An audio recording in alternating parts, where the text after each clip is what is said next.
Assalamualaikum warahmatullahi wabarakatuh. Halo teman-teman. Nah, hari ini kita bakal bertemu dengan salah satu narasumber kita, sekaligus kita berkenalan dengan salah satu seorang mahasiswi dari salah satu universitas yang ada di Sumatera Utara. Kira-kira siapa ya? Yuk, mari kita lihat dan berkenalan dengan satu tersebut.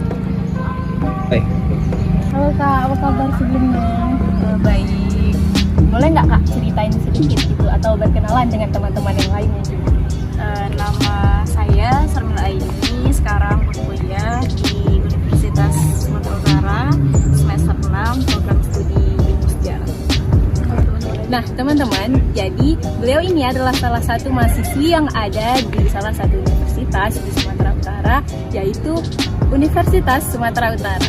Nah, jadi beliau adalah mahasiswi dari ilmu sejarah. Oke, Kak, boleh ceritain nggak Kakak sekarang kegiatannya apa gitu? Kegiatan sekarang masih biasa ya, kuliah, organisasi, terus juga ada ngejalanin bisnis sama lomba-lomba. Jadi teman-teman, beliau ini sebagai anak dari jurusan sejarah, beliau juga seorang entrepreneur ya Kak? Mulai belajar sih Kak. Beliau punya bisnis juga nih, Kak, boleh ceritain nggak bisnisnya apa gitu? Jadi awalnya itu karena kan sekarang itu banyak ya program-program kampus yang menyediakan sarana dan fasilitas agar kita tuh mau ke bidang entrepreneur atau wirausaha, karena memang nggak bisa dipungkiri juga kalau wirausaha itu adalah salah satu jalan keluar gitu setelah nanti kita selesai kuliah, apakah kita mau bekerja atau berwirausaha gitu kan. Nah, makanya di program kampus Merdeka itu kan banyak tuh program-programnya, bahkan salah satunya ada wirausaha. Nah, jadi di kampus saya sendiri, alhamdulillah kemarin tuh ada program mahasiswa wirausaha, jadi itu terbuka untuk seluruh mahasiswa. Nah, kita mengajukan proposal. Setelah kita mengajukan proposal, baru nanti diseleksi. Proposal yang layak itu akan masuk ke penilaian juri di final pitchingnya. Nah, ketika udah dipresentasikan di depan, kemarin tuh jurinya ada dari salah satu bank, kemudian juga ada dari entrepreneur, nggak dari dosen ya gitu. Jadi memang orang-orang entrepreneur asli. Nah, jadi ketika kita udah dinyatakan layak bisnis kita, maka disitulah kita didanai gitu sesuai dengan proposal kita. Walaupun mungkin waktu itu kami minta 10 juta gitu, tapi nggak 10 jutanya, mereka akan cari lagi, mereka akan lihat lagi nilai lagi berapa yang akan sebetulnya kita butuhkan. Nah, dari situ setelah kita didanai, baru kita menjalankan bisnisnya minimal 1 tahun untuk dilihat kembali apakah lancar atau tidak gitu.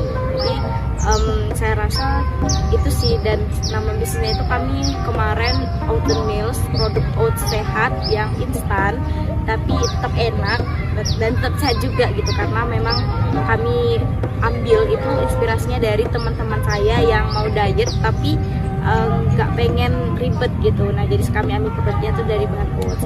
Nah, itu boleh cek di Instagram namanya Oaten Meals. Kami nggak cuma jual oats, juga jual dimsum juga dan lain-lain juga sih dari situ. Jadi teman-teman, begitulah penjelasan dari Kak Sarmila Aini ya. Nah, untuk teman-teman yang penasaran usaha dari Kak Sarmila Aini tadi, apa Kak nama Instagramnya? Oaten Meals, itu bisa cek di Instagram, itu menawarkan beberapa produk seperti dimsum, juga ada oat dan lain sebagainya. Oh ya Kak, kalau boleh tahu nih, kan Kakak dari jurusan sejarah ya. Kok bisa sih ada kepikiran untuk terjun ke dunia bisnis atau entrepreneur seperti itu Kak? Terkait motivasi, yang pertama karena memang orang tua saya itu pedagang ya, jadi udah biasa untuk berhadapan sama pembeli, kemudian juga asik aja gitu yang pertama. Dan yang kedua, tahu saya di univ saya itu pelajaran wirausaha itu adalah mata kuliah wajib, jadi memang diperkenalkan. Terus juga karena kemarin itu ada momentumnya kan, ada momentum lomba yang kita itu nggak hanya belajar bisnisnya aja gitu, tapi juga seperti buat proposalnya, mencari ide yang baik, terus juga bagaimana memimpin tim yang baik. Jadi saya rasa entrepreneur itu sebetulnya bukan tentang bagaimana kita mengumpulkan uang sebanyak-banyaknya, bukan juga tentang bagaimana kita untung-untungan, rugi-rugian, enggak, tapi banyak hal yang harus dipelajari dan akan kita dapat gitu. Even nanti kita akan rugi misalnya atau nggak untung lah bahasanya kan, kita sebetulnya dapat ilmunya gitu, kayak gimana sebetulnya ngatur waktu antara kuliah, lomba, kemudian bisnis, kemudian organisasi, atau kayak gimana satu tim itu kita akan mengatur porsi, siapa yang kerja ini, siapa yang nuntasin ini dan lain sebagainya. Kemudian juga teliti dalam buat proposal gitu. Jadi saya sebetulnya kemarin itu karena pengen belajar aja sih Mbak. Jadi pengen aku bisa nggak ya di sini gitu kan. Kalau di sejarah kita belajarnya tuh masa lalu gitu kan, kita belajarnya kisah-kisah. Nah kalau di bisnis itu kan kita melihat ada poin baru gitu, ada sudut pandang baru gitu, gimana sebetulnya menjadikan hobi atau menjadikan yang kita suka itu jadi uang gitu, dan juga jadi pelajaran baru gitu. Jadi sebetulnya intinya itu motivasinya ya karena saya pengen belajar gitu. Kita sama ini berhadapan sama yang kakak tau lah ya kan, sama anak sejarah. Dan ketika kita masuk ke dunia berusaha, kita tuh ternyata pitching itu gini ya, ternyata bisnis model kanvas itu gini ya, kayak gini ya investor itu mau memberikan, kayak gini ya cara kita untuk istilahnya meng-guide investor gitu. Ini ilmu baru, dan itu saya rasa sendiri perlu banget ya kan di zaman sekarang itu kita banyak pengetahuan gitu, karena rata-rata orang kan tamat kuliah itu belum tentu sesuai jurusan gitu. Jadi kita memang harus betul-betul survive. Kalau nggak bisa di sini minimal harus bisa di sini, kalau nggak bisa di sini harus bisa di sini gitu. Intinya karena pengen belajar aja sih Pak. Nah Kak, boleh nggak kasih tips gitu, mungkin teman-teman di luar sana apalagi yang seperti saya nih jurusan sejarah gitu, gimana gitu caranya untuk terjun ke dunia entrepreneur seperti Kakak? Saya rasa ya kalau untuk sekarang tuh banyak ya orang-orang yang anak muda yang terjun ke dunia entrepreneur. Banyak yang udah misalnya mungkin belum bisa dibilang entrepreneur ya, karena kan taraf saya juga belum bisa dibilang entrepreneur juga sebetulnya, karena kan entrepreneur tuh ada 5 tahap ya, dari pedagang kemudian naik terakhir baru dia entrepreneur gitu kan. Tapi untuk memulainya saya rasa itu bisa dimulai dari berjualan tanpa modal kayak sales, kemudian juga reseller dan lain sebagainya, atau dimulai dari lomba-lomba. Nah biasanya lomba bisnis plan itu mereka nggak hanya memberikan hadiah tapi juga modal. Terakhir saya ikut lomba yang diadakan oleh Universitas Airlangga yang bekerja sama dengan Bank Indonesia. Itu dia ISEF itu Islamic sosial gitu. Pokoknya dia tentang ekonomi syariah, berbasis syariah lombanya.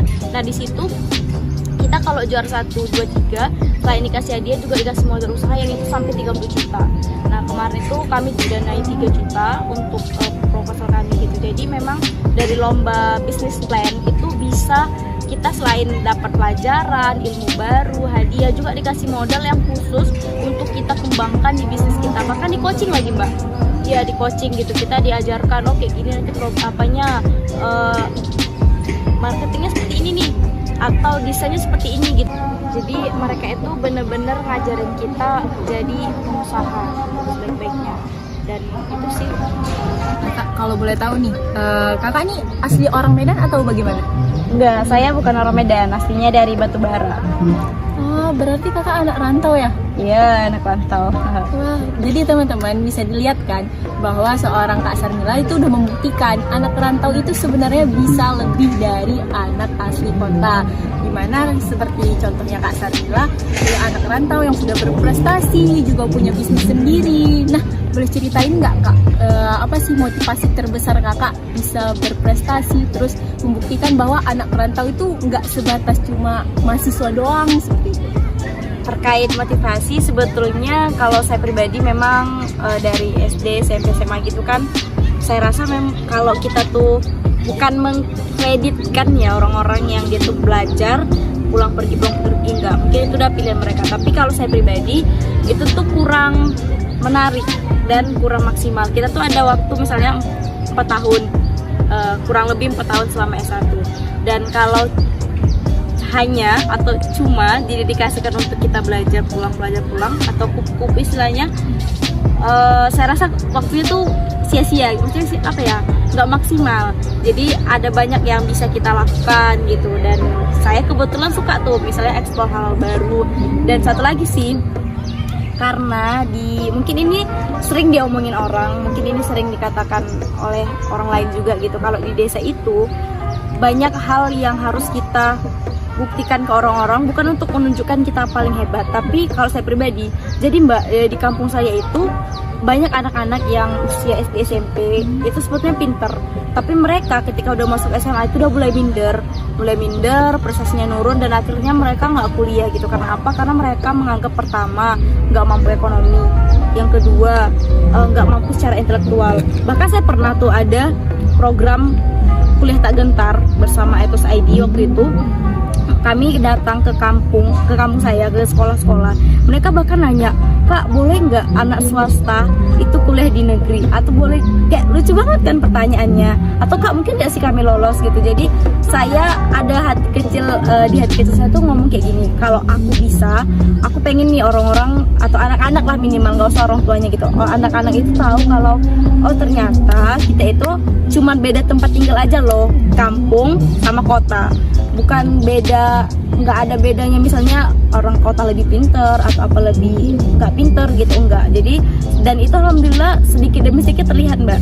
Jadi sekarang itu kalau anak-anak di kampung tuh, kalau saya pulang kampung mereka nanya, Kak kemarin itu menang apa? Kak kemarin itu beasiswa apa gitu. Jadi kayak saya senang gitu, akhirnya ada motivasi atau dua orang gitu. Jadi saya pengen tuh kayak gitu. Yang pertama karena memang saya suka explore hal baru, saya suka belajar baru, ilmu baru. Dan yang kedua karena memang saya ingin anak-anak di kampung itu tahu bahwa mereka itu berharga dan mereka itu pintar gitu. Jadi itu sih menurut saya yang saya kenapa pengen habis-habisan di situ gitu, bukan untuk membuktikan kita pintar, tapi untuk membuktikan ke mereka bahwa kita tuh bisa gitu. Nah Kak, bisa nggak Kakak sampaikan gitu ke teman-teman sekalian gitu, kesan dan pesan mungkin yang dapat menginspirasi teman-teman bahwa kalau anak rantau itu ke kota nggak sekedar cuma mahasiswa aja gitu, tapi bisa juga berprestasi. Sebetulnya ini untuk saya juga ya Mbak ya, bahwa saya pernah dengar dari seseorang, bangsa yang besar adalah bangsa yang belajar. Jadi intinya satu, jangan berhenti belajar. Tetap jadi aja kita gelas kosong, karena memang kita masih kosong gitu kan. Kita memang masih perlu untuk belajar banyak, untuk menghadapi kehidupan, quarter life crisis, dan lain-lain gitu. Namun yang paling penting tetaplah untuk saya sendiri dan untuk teman-teman semua, jangan lupa bersyukur. Itu aja sih.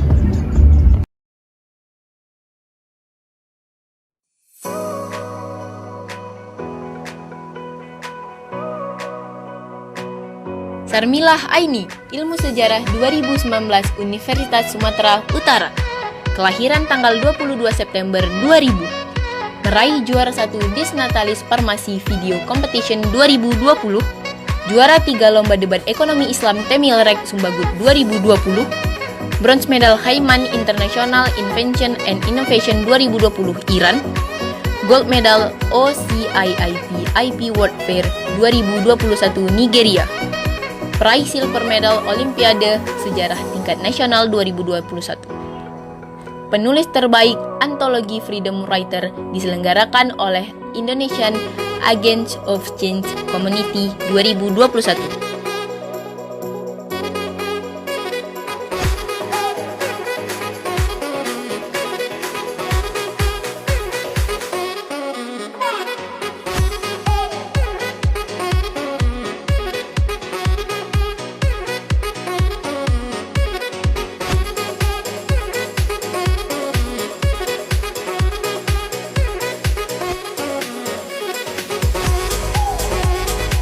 Seluruh Student Entrepreneurship Center mengadakan acara pembukaan kompetisi bisnis plan untuk mahasiswa Universitas Sumatera Utara di Lembaga Pengabdian Pelayanan kepada Masyarakat pada Selasa 30 November 2021.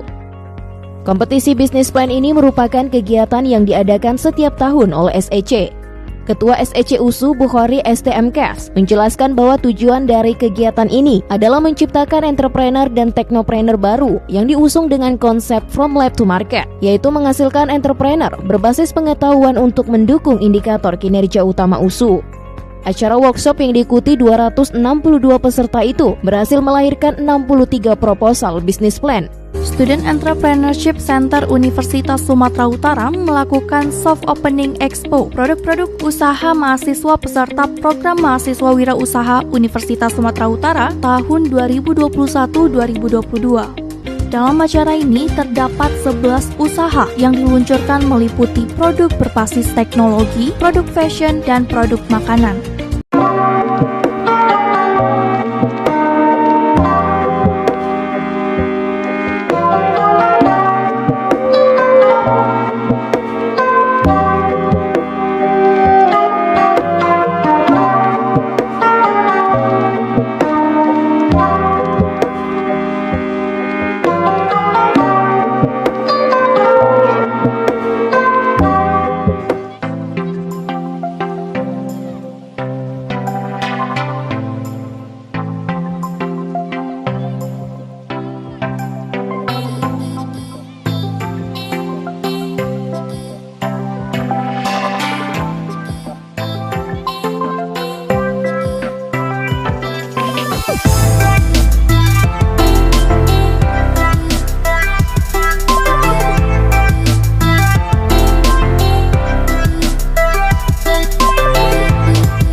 Jadi seperti itu ya teman-teman. Dari Kak Sarmilah Aini kita belajar bahwa dari jurusan sejarah itu nggak harus tetap di sejarah juga loh.